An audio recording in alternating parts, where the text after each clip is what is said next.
what, you know, the things that we do that we're so cautious that do we really need to be? Oh, we don't. And I think there's something about that we've become so overcautious and overprotective. And frankly, you know, falling down is a good thing for a kid. Yeah. You'll learn stuff, you know. And I think I know I sheltered my little girl so much.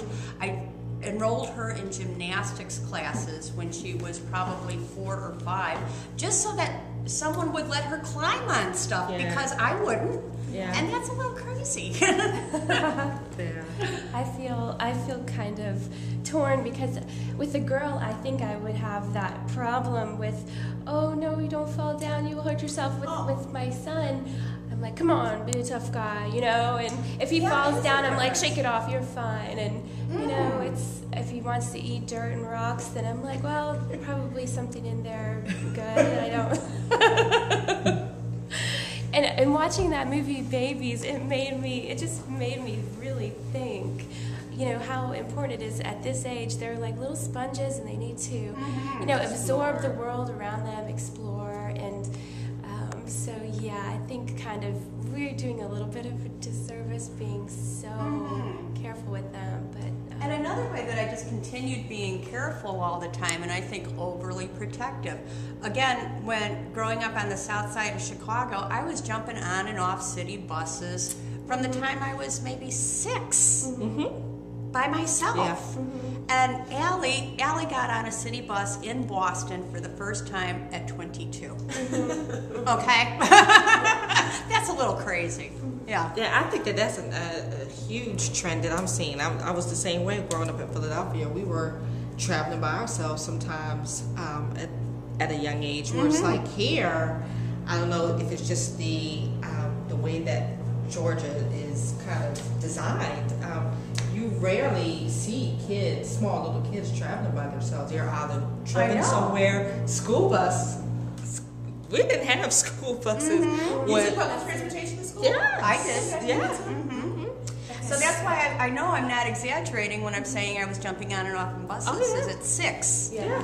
I think the difference for me, and it'll probably be very different for, you know, AJ, is that I grew up in the suburbs, so I did have the school bus and, you know, or my parents took me to school, or by the time I was a senior in high school, I had my own car and I was driving to school.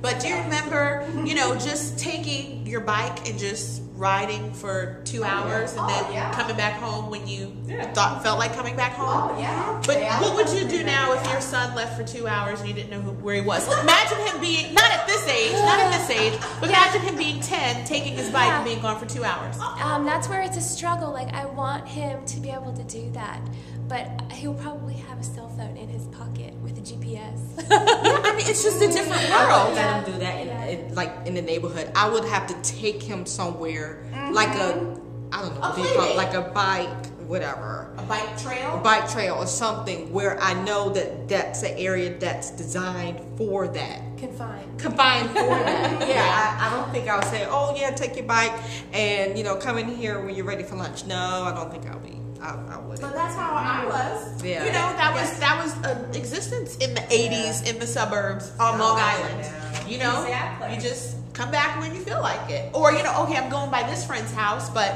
maybe my parents didn't walk me down the street or anything. They just knew I would be back. And that's a good thing that you put up. I think a lot of kids just don't want to do that. I think a lot of kids prefer being indoors and playing in the video games. So, But I think we conditioned but them that way. yeah. I think we're responsible for it. And I you know, I've said a couple of times, I think my overprotectiveness was just plain crazy. And it was. We lived in Albuquerque when Allie was in elementary school. And I had to take her to a friend's house so that she could learn how to ride a bike and be able to even go out for half an hour by herself. I would get up in the morning and be home when the streetlights went on. And no checking in. What do you mean cell phone? It's very, very different. So that's one of the other sporadic conversations that we've had. But